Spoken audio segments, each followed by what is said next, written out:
ইউটিউবে তো অনেক ভিডিও দেয় যে এটা করলে অনেক লাভ, ওটা করলে অনেক লাভ। এইগুলো বাস্তবের সঙ্গে অনেকটাই মিল নেই।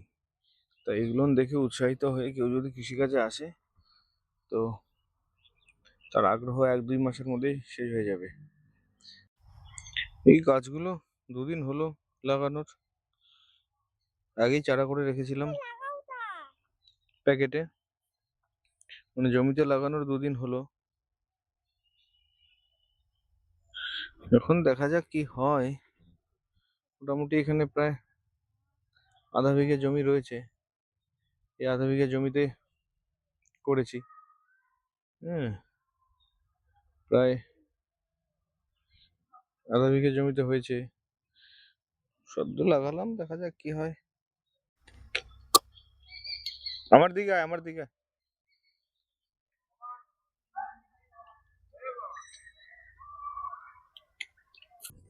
লিমনের তো অনেক টাকা দাম, 450 টাকা করে দিতে হয়। একদিন কাজ করলে 450 টাকা দিতে হবে।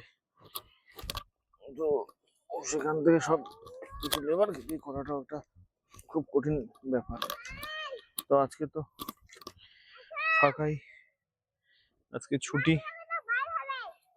আমার, তাই ভাবলাম আজকে একটু কাজ করি। কাজ না করলে তো শরীরটাও খারাপ থাকে, কাজ করলে তো ভালোই লাগে। কিন্তু এই প্রসঙ্গে একটা কথা বলি যে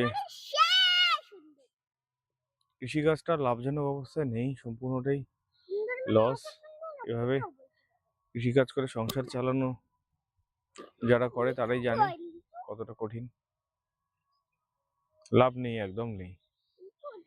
কিন্তু আর একটা ব্যাপার রয়েছে, একটু যদি বুদ্ধি খাটিয়ে কেউ করে, মানে কিরকম ব্যাপারটা, ধরুন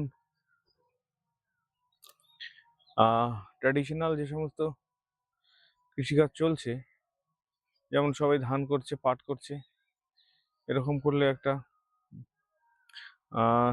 শঙ্কা বা সন্দেহ থাকেই যে দামটা পাবো কিনা ঠিকঠাক। সেটা একটা খুব চিন্তার ব্যাপার। তাই যাদের একটু উঁচু দিকের জমি রয়েছে, তারা যদি একটু হর্টিকালচারের দিকে মনোযোগ দেন, তাহলে কিছুটা লাভ থাকলেও থাকতে পারে। হ্যাঁ, তাছাড়া তেমন ভাবে ওই ধান পাট করে কি লাভ হবে, আমার মনে হয় কিছুই থাকবে না। হ্যাঁ বলো।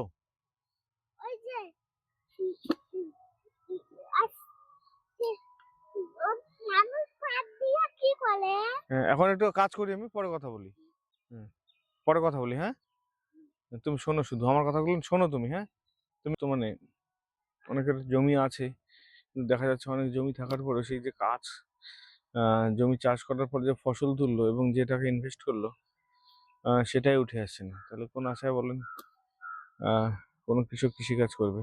তবু কৃষকরা তো এত কিছু হিসাব করে না, তারা দিনের পর দিন খেটেই চলেছে, আর দিন দিন গরিব হয়ে যাচ্ছে। ওই পেটের ভাত জোগাড় করতেই তাদের সর্বনাশ। যেমন এক কৃষককে একদিন বললাম যে, আপনার এতগুলো জমি, এতগুলো চাষ কেন করছেন? আপনার যতটুকু দরকার ততটুকু করুন, তারপর অন্য কাজ করবেন। বলছে জমি আছে ফেলে রেখে কি করব, তাই জমি চাষ করছি। কতটা মানে ওরা ভাবছেই না যে ওদেরকে দিয়ে ব্যবসায়ী থেকে শুরু করে রাইস মিল, হ্যাঁ, দোকানদার সবাই লাভের অংশটা নিয়ে নিচ্ছে, কিন্তু ওনাদের কিছুই হচ্ছে না। দিনের শেষে যে টাকা পাচ্ছে তার দিয়ে কোন রকম পেটে ভাতে সমান হচ্ছে। তো যারা নতুন কৃষিকাজে আসছো, তারা এই বিষয়গুলো ভাববে। আমার যেটা মনে হয় সেটা, বেশি টাকা লাগছে বেশি, সব থেকে একটা হলো লেবার একটা সমস্যা। হ্যাঁ, কারণ লেবারকে দিয়ে কাজ করালে অনেক টাকা বেরিয়ে যায়, এরপরে তুমি দামটাও ঠিক মতো পাচ্ছ না। তারপরে ধরো যে জিনিসটা তুমি যখন বিক্রি করবে, অর্থাৎ সবার যখন উঠবে জিনিস, তখন অটোমেটিক জিনিসের দাম কমে যাবে। এটাই স্বাভাবিক, কারণ স্টোরেজ করার মতো অবস্থা তো নেই কোনো কিছু। যেমন এর আগের বার আমি 2.5 বিঘে কুমড়ো করেছিলাম, অনেক কুমড়ো আমার পচেই গেছে। একটু রেখেছিলাম, কয়েকদিন পরে বিক্রি করবো, কিন্তু দেখলাম অনেক কুমড়ো পচে যাচ্ছে। তো এটা একটা সমস্যা। যদিও লাভ ছিল শেষের দিকে, এবং অনেক কুমড়ো চুরি হয়ে গেছিল। হ্যাঁ, জমি থেকেই চুরি হয়ে গিয়েছে। তো এবারও একটু করছি, এবার অল্প করে। এখন কাজের ফাঁকে ফাঁকে, প্রত্যেকদিন তো আর যেতে হয় না, বাড়িতে মাঝে মধ্যে থাকি। বাবার 2-4 বিঘা জমি রয়েছে, সেটাই একটু দেখাশোনা, এই জন্যই কুমড়ো লাগানো। আর আরেকটা বিষয় বলবো যেটা তোমাদের, যে যেমন করে পারো জমিগুলো একটু উঁচু থাকলে হর্টিকালচার দিকে মনোযোগ দাও, তাহলে কিছুটা লাভ পাবে। নাহলে একটু ফিশারি করতে পারো। ফিশারি করে দেখেছি, আমার জমি রয়েছে, লাভ খুব কঠিন এখান থেকে বের করা।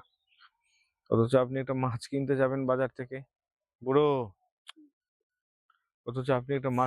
বাজার থেকে, তখন তো ঠিক দাম দিয়ে আপনাকে নিয়ে আসতে হবে। কিন্তু আপনি যখন মাছটা বিক্রি করতে যাবেন না, সেখানে তো অনেক সমস্যা। যারা মাছ বিক্রি করতে গিয়েছে তারা জানে। তাই বর্তমানে যা কিছু করবে ভেবে চিন্তে করবে। আর একটা ইনভেস্টমেন্ট একটা তো সমস্যা কৃষিতে। তারপরেও এখন করতেই হবে জমি থাকলে। এরকম কথা যদি হয় তাহলে কিন্তু বিপদ। তার থেকে একটা ছোট দোকান দিলেও অনেকটা লাভ পাওয়া যেতে পারে। আর দোকান দেওয়ার আবার এক্সপিরিয়েন্স লাগবে। হঠাৎ করে নিয়ে দোকান বসিয়ে দিলাম, তাহলে আবার হবে না। শোনো, হ্যাঁ, যদি বিভিন্ন রেল স্টেশনগুলো দেখা যায়, অনেক পরিযায়ী শ্রমিক তারা বিভিন্ন রাজ্যে কাজের জন্য যাচ্ছে। আর কৃষি কাজের লেবারও এখন পাওয়া খুব কঠিন।